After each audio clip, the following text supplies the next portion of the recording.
आज हम पढ़ेंगे सिविल प्रक्रिया संहिता की धारा 11 पूर्व न्याय। इसे इंग्लिश में कहा जाता है रेस जुडिकेटा। तो धारा 11 में हमें पढ़ने को मिलता है प्रांग न्याय का सिद्धांत। इस सिद्धांत के अनुसार जब कोई भी न्यायालय में किसी विवादक विषय से संबंधित कोई केस दाखिल किया जाता है और उस केस का विचारण होने के बाद उस पर निर्णय आ जाता है, तो उसी विवादक विषय से संबंधित और उन्हीं पक्षकारों के बीच कोई दूसरा केस न्यायालय में विचारण नहीं किया जाएगा, किसी दूसरे केस की न्यायालय में सुनवाई नहीं होगी। तो जिस उद्देश्य से सिविल प्रक्रिया संहिता में धारा 10 को शामिल किया गया था, उसी उद्देश्य से धारा 11 को जोड़ा गया है। धारा 10 का उद्देश्य था वादों की संख्या को कम करना और उसी उद्देश्य को आगे बढ़ाते हुए धारा 11 सिविल प्रक्रिया संहिता में जोड़ी गई है।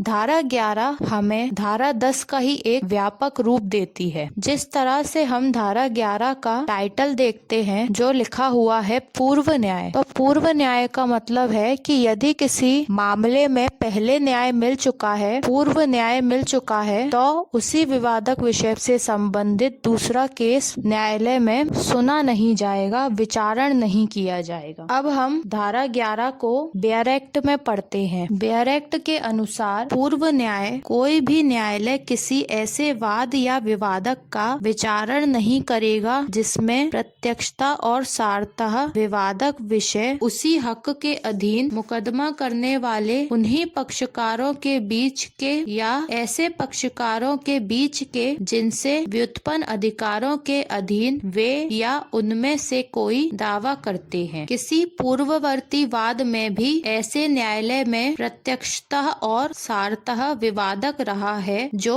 ऐसे पश्चातवर्ती वाद का या उस वाद का जिसमें ऐसा विवादक वाद में उठाया गया है विचारण करने के लिए सक्षम था और ऐसे न्यायालय द्वारा सुना जा चुका है और अंतिम रूप से विनिश्चित किया जा चुका है। अब हम धारा 11 के इस पैराग्राफ को आसान भाषा में समझते हैं। इसमें लिखा है कि कोई भी न्यायालय किसी भी ऐसे केस की सुनवाई नहीं करेगा। किस केस की सुनवाई नहीं करेगा? जिसमें विवादक विषय प्रत्यक्षता और सारतः, प्रत्यक्षता यानी डायरेक्ट रूप से और सारता यानी कि वैसे के वैसे रूप में, उसी रूप में और उन्हीं पक्षकारों के बीच के हैं या उनसे व्युत्पन्न अधिकार प्राप्त करने वाले व्यक्ति या उनमें से कोई एक द्वारा जो इस प्रकार दावा करते हैं। तो इसमें उन्हीं पक्षकारों के बीच के है लिखा है। इसका मतलब है कि यह वादी और प्रतिवादी दोनों की ही बात कर रहा है, यानी कि दूसरा केस वादी के द्वारा भी दाखिल किया जा सकता है और प्रतिवादी के द्वारा भी दाखिल किया जा सकता है, या फिर उनके जो व्युत्पन्न अधिकार प्राप्त किए हुए जो व्यक्ति होते हैं वह भी पक्षकार बनकर पक्षकार के रूप में इस प्रकार दावा करते हैं।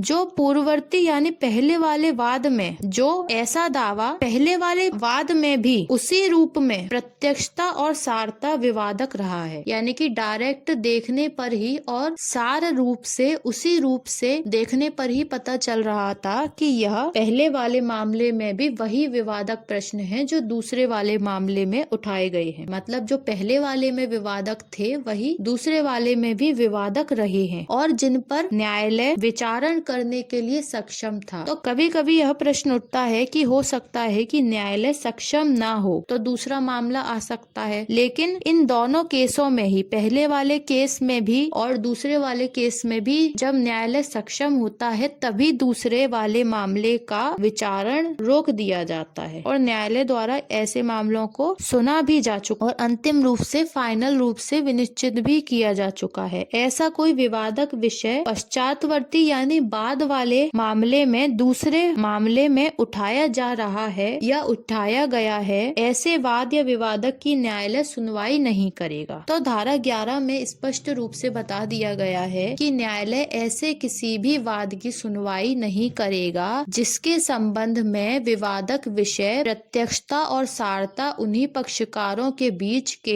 या उनसे व्युत्पन्न अधिकारों के बीच के अधिकार प्राप्त करने वाले व्यक्तियों के द्वारा पूर्ववर्ती वाद में पहले वाले वाद में उठाया जा चुका है और न्यायालय उस पर विचारण करने के लिए सक्षम था और वह न्यायालय के द्वारा सुना जा चुका है और अंतिम रूप से विनिश्चित किया जा चुका है। तो ऐसे किसी विवादक विषय पर न्यायालय दोबारा से सुनवाई नहीं करेगा। इसके बाद आता है धारा 11 का स्पष्टीकरण 1, जो हमें पूर्ववर्ती वाद के बारे में बताता है। तो स्पष्टीकरण 1 में लिखा हुआ है, पूर्ववर्ती वाद ऐसे वाद का घोतक है जो प्रश्नगत वाद के पूर्व ही विनिश्चित किया जा चुका है, चाहे वह पूर्व संस्थित किया गया हो या नहीं। तो इसका मतलब यह है कि पूर्ववर्ती वाद वह वाद होता है जो प्रश्नगत वाद, यानी कि जिस वाद पर प्रश्न है कि क्या यह मामला पहले भी दाखिल किया जा चुका है, तो उस प्रश्नगत वाद से पूर्व ही यदि कोई वाद विनिश्चित कर दिया जाता है, चाहे वह पूर्व संस्थित किया गया हो या नहीं, चाहे वह पहले दाखिल किया गया हो या नहीं। तो पूर्ववर्ती वाद का मतलब होता है कि मामला सबसे पहले निर्णित होना, यानी कि मामले पे सबसे पहले डिसीजन आना। जिस मामले पे सबसे पहले डिसीजन आ जाता है वह पूर्ववर्ती वाद कहलाता है, चाहे वह वाद पहले संस्थित किया गया हो, यानी कि पहले दाखिल किया गया हो, या बाद में दाखिल किया गया हो, इससे कोई फर्क नहीं पड़ता। यानी कि दोनों केसों में से जिस केस का निर्णय पहले आ जाएगा वह केस धारा 11 के संबंध में पूर्ववर्ती मामला कहलाएगा, भले ही वह केस पहले दाखिल किया गया हो या नहीं किया गया हो। इसके बाद आता है स्पष्टीकरण 2। इस धारा के प्रयोजनों के लिए न्यायालय की सक्षमता का अवधारण ऐसे न्यायालय के विनिश्चय से अपील करने के अधिकार विषयक किन्हीं उपबंधों का विचार किए बिना किया जाएगा। स्पष्टीकरण 2 हमें न्यायालय की सक्षमता का अवधारण करने के बारे में बताता है। यह बताता है कि कैसे पता चलेगा कि कोई न्यायालय सक्षम है कि नहीं। तो जब कोई न्यायालय किसी मामले को सुनने का अधिकार रखता है और उसे अंतिम रूप से विनिश्चित करने का अधिकार रखता है, तो यह माना जाता है कि वह न्यायालय सक्षम है, भले ही ऐसे न्यायालय के विनिश्चय से, डिसीजन से,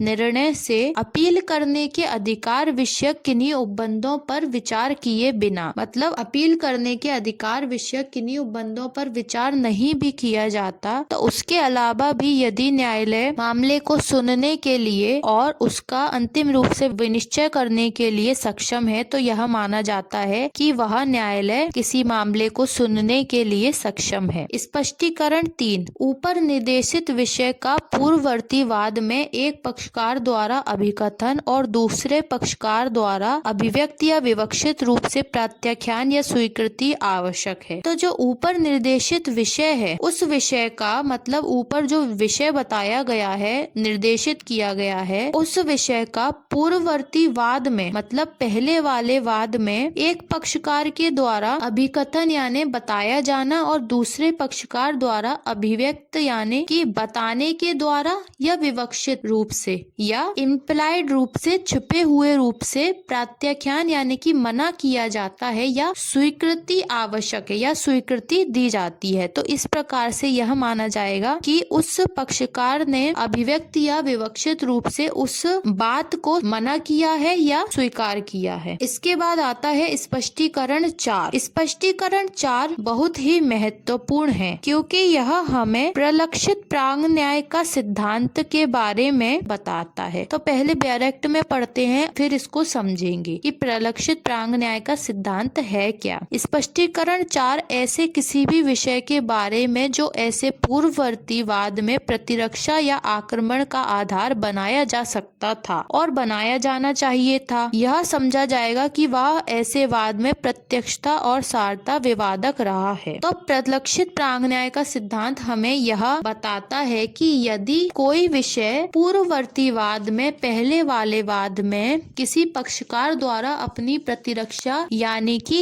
अपने बचाव का आधार या आक्रमण यानी कि दूसरे व्यक्ति पर कुछ आरोप लगाने का आधार बनाया जा सकता था, बना सकता था और बनाया जाना चाहिए भी था, और उसको ऐसा कोई आधार यदि था तो उसे वह आधार बनाया जाना चाहिए था, वह आरोप लगाना चाहिए था या अपनी प्रतिरक्षा करनी चाहिए थी। तो इसके संबंध में यह समझा जाएगा कि वह ऐसे पूर्ववर्तीवाद में प्रत्यक्षता और सारता विवादक रहा है। मतलब प्रत्यक्षता यानी डायरेक्ट रूप से और सारता यानी उसी रूप में विवादक रहा है। तो ऐसे किसी भी विषय को लेकर दूसरा कोई मामला न्यायालय में दाखिल नहीं किया जा सकता। प्रलक्षित प्रांग न्याय का सिद्धांत ऐसे किसी विषय को जो पहले वाले केस में प्रतिरक्षा यानी अपने बचाव और आक्रमण यानी दूसरे व्यक्ति के ऊपर कोई आरोप लगाने का आधार बनाया जा सकता था और किसी कारणवश कोई व्यक्ति ऐसा आधार उस केस में नहीं बनाता है तो ऐसे विषय पर वह दूसरा मामला नहीं ला सकता, क्योंकि ऐसा माना जाता है कि ऐसा विषय वह पहले वाले केस में प्रत्यक्षता और सारता विवादक था। तो जो विषय प्रत्यक्षता और सारता पहले वाले वाद में विवादक रहते हैं उनके संबंध में दूसरा वाद उन्हीं विवादक विषय पर नहीं लाया जा सकता। इसमें प्रतिरक्षा का या आक्रमण का कोई आधार था और उस व्यक्ति ने या उस पक्षकार ने उसका उपयोग नहीं किया तो अब वह दोबारा से उसके लिए केस नहीं ला सकता। तो यह था प्रलक्षित प्रांग न्याय का सिद्धांत। प्रलक्षित यानी होता है दिखाई देना, मतलब कि सामने से प्रलक्षित हो रहा है, दिखाई दे रहा है कि यह एक अच्छा आधार बन सकता है किसी मामले का, और व्यक्ति फिर भी यदि उस आधार को अपने वाद में अपने मामले में नहीं उठाता है और उसका निर्णय आ जाता है, उसके बाद वह उस आधार पर या उस विषय पर दूसरा वाद न्यायालय में नहीं ला सकता। स्पष्टीकरण 5, वाद पत्र में दावा किया गया कोई अनुतोष जो डिक्री द्वारा अभिव्यक्त रूप से नहीं दिया गया है इस धारा के प्रयोजनों के लिए नामंजूर कर दिया गया समझा जाएगा। तो वाद पत्र में जो दावा किया गया कोई अनुतोष है, मतलब वाद पत्र में जब किसी व्यक्ति ने अपना वाद पत्र दाखिल किया है, अपना दावा दाखिल किया है, तो उसने जो अनुतोष मांगा है यदि वो डिक्री में अभिव्यक्त रूप से नहीं दिया गया, मतलब डिक्री में उसके बारे में कुछ भी अभिव्यक्त नहीं किया गया, बताया नहीं गया है, तो इस धारा के प्रयोजनों के लिए ऐसा माना जाएगा कि ऐसा अनुतोष यानी कि जो उसको पैसा मिलने वाला है, जो उसको क्षति हुई है तो उसकी क्षतिपूर्ति के लिए जो उसको पैसा मिलने वाला है, तो वह ऐसा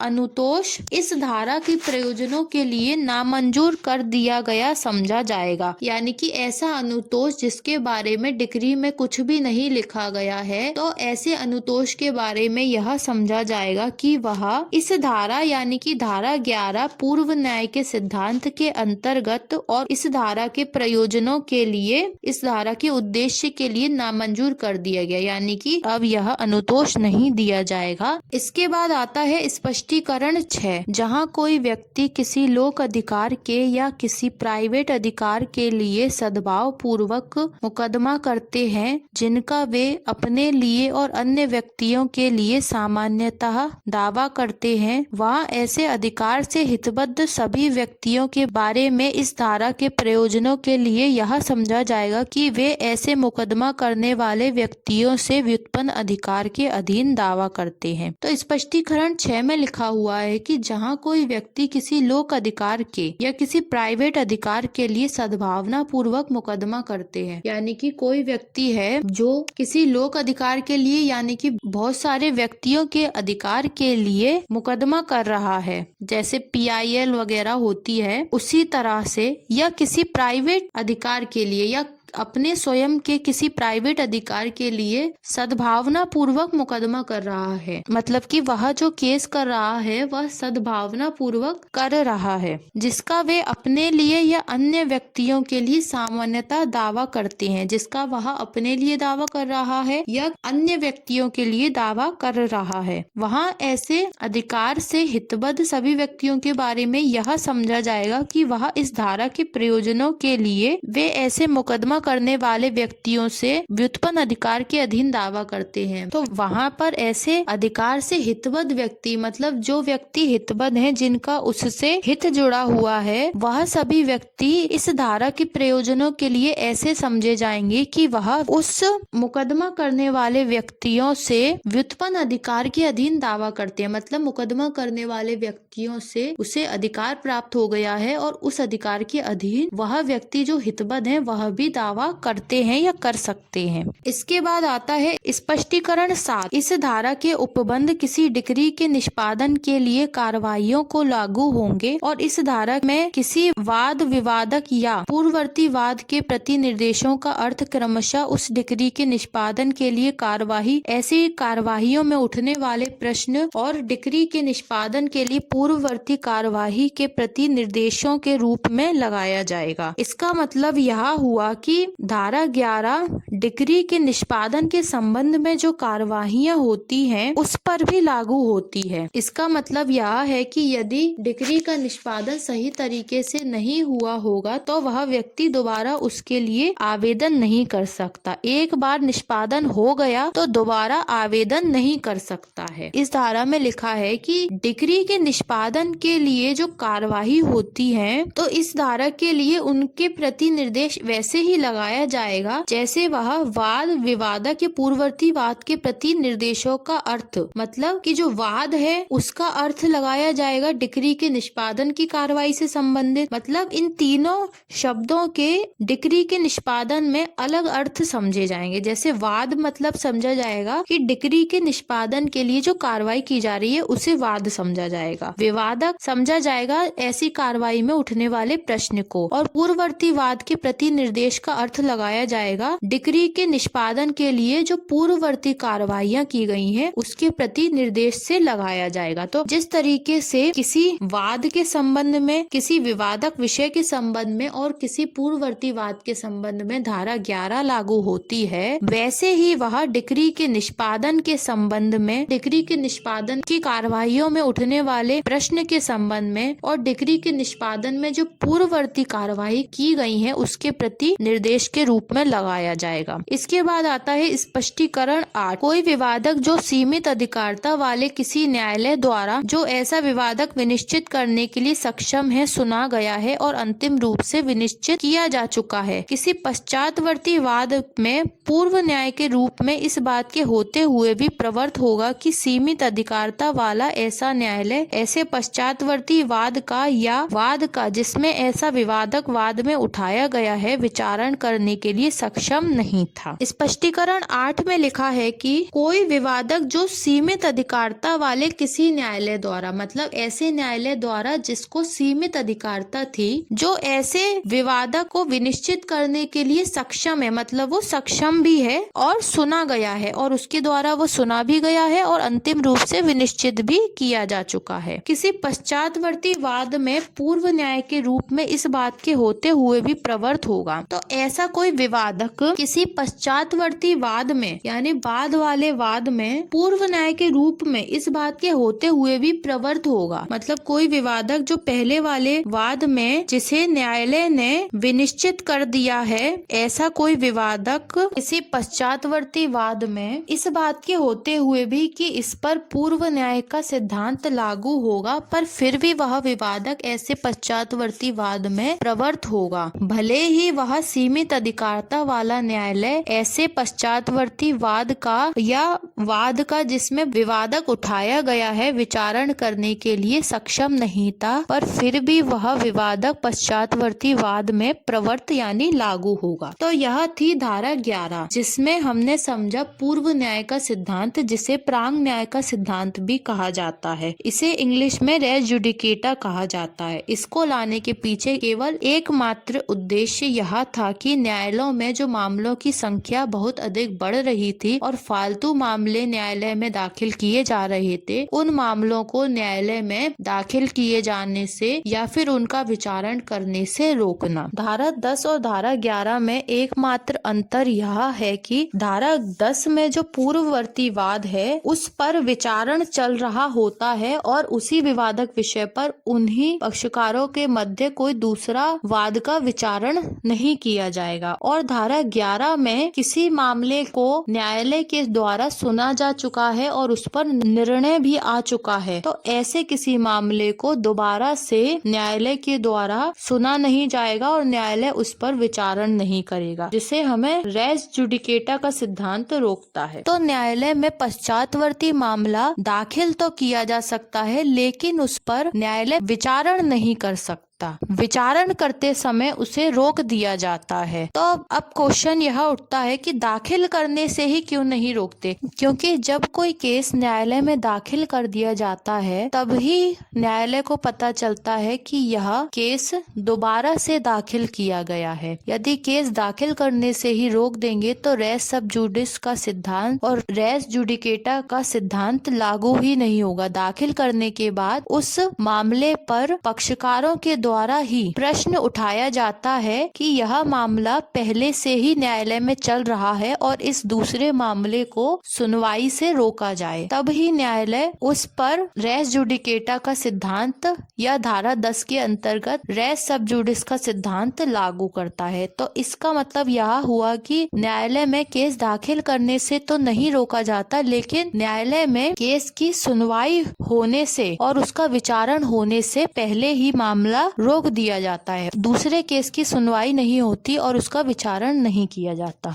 जहां धारा 10 में केवल दूसरे वाद का विचारण नहीं हो सकता था, लेकिन धारा 11 में यदि किसी केस का पहले से विचारण हो चुका है और निर्णय भी आ गया है तो उसी विवादक विषय से संबंधित और उन्हीं पक्षकारों के बीच दूसरे केस का विचारण नहीं होगा।